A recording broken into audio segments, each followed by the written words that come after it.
एक बात मुझे याद आ रही है, एक बार पांडव भवन में किसी दादी के साथ उनके कमरे में रहने का मुझे मौका मिला। सुबह सुबह वह दादी जी मुझे बाबा की एक बात सुना रही थी कि बाबा पहरे पर बहनों की ड्यूटी लगा जाते थे। रात दिन पहरे पर केवल बहनें ही होती थीं। तो दादी जी ने बताया कि मेरी दोपहर की पहरे की ड्यूटी थी। मैं ड्यूटी पर किसी को बिठाकर भोजन करने के लिए अंदर आई। उन दिनों बाबा अपने कमरे में भोजन करने की बजाय सबके साथ भोजन करते थे। भोजन करने के लिए सभी जमीन पर एक गोला बनाया करते थे। भोजन के समय बाबा एवं मम्मा और सभी यज्ञवत्स भी बैठे हुए थे। जो दादी परोस रही थीं उसने अनाउंस किया कि आज सभी एक बार ही दाल लेना, दोबारा दाल मत लेना। बाबा को कैसा लगा होगा? जाहिर है अच्छा तो नहीं लगा होगा। पर क्या हुआ कि बाबा साइलेंट हो गए, बिल्कुल शांत। अचानक बाबा वहाँ से उठ गए और अपने कमरे में चले गए। अभी भोजन परोसा नहीं गया था।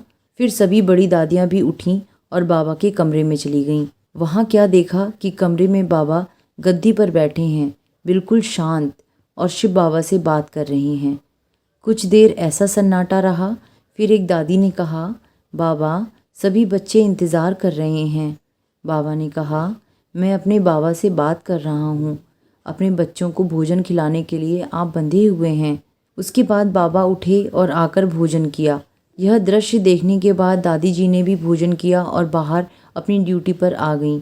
ड्यूटी पर 1 घंटा ही बीता होगा कि एक बैलगाड़ी उस भवन के अंदर आने लगी। तो उन्होंने आगे बढ़कर उस बैलगाड़ी वाले को कहा कि यह आम रास्ता नहीं है, तुम गलत रास्ते आ गए हो। यहाँ से बाहर जाने का रास्ता नहीं है, इसलिए तुम अपनी गाड़ी वापस घुमा लो। उस बैलगाड़ी वाले ने सब कुछ सुना, लेकिन गाड़ी को घुमाया नहीं और धीरे धीरे गाड़ी को अंदर लाकर खड़ा कर दिया। तब गाड़ी वाले से दादी ने पूछा, तुमने गाड़ी यहाँ क्यों खड़ी कर दी? तब उसने बताया कि मैं तो सीधा जा रहा था, लेकिन मुझे किसी शक्ति ने प्रेरित किया कि तुम यहाँ जाओ, इसलिए मैं यहाँ आया हूँ। और मुझे यह भी प्रेरणा मिली कि तुम्हारी गाड़ी में जो सामान है उसे भी यहाँ उतार कर जाओ। तब दादी जी ने पूछा कि तुम्हारी बैलगाड़ी में क्या है? उसने बताया, मेरी बैलगाड़ी में दाल के बोरे हैं। यह मेरे खेत से उगी हुई दालें हैं जिसे मैं मार्केट में बेचने जा रहा था। मैं नहीं जानता कि यहाँ कौन रहता है और यहाँ क्या होता है।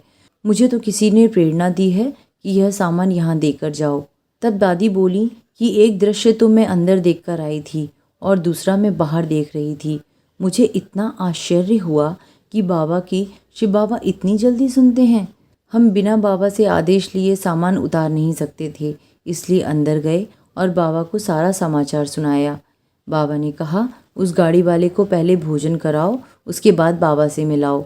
बाबा ने गाड़ी वाले से पूरी बात पूछी तो गाड़ी वाले ने अपनी अनुभूति सुनाई और कहा, बाबा मैं नहीं जानता यहाँ कौन रहता है, लेकिन मुझे प्रेरणा हुई कि मैं यह सामान यहाँ उतार कर जाऊँ। उसके बाद वह अपनी गाड़ी के सभी बोरे वहाँ उतार कर चला गया। इस घटना से हमें यह पता चलता है कि बाबा क्यों बेफिक्र रहते थे, क्योंकि बाबा को अपने शिव बाबा पर संपूर्ण निश्चय था। बाबा बैठे हैं। आप सभी के घर में ऐसा चित्र ज़रूर होगा जिसके नीचे लिखा हुआ है, बच्चे तुम चिंता मत करो, मैं बैठा हूँ। ओम शांति। अगर आपको ये वीडियो पसंद आया है तो वीडियो को लाइक, कमेंट और शेयर करें और चैनल को सब्सक्राइब करना ना भूलें।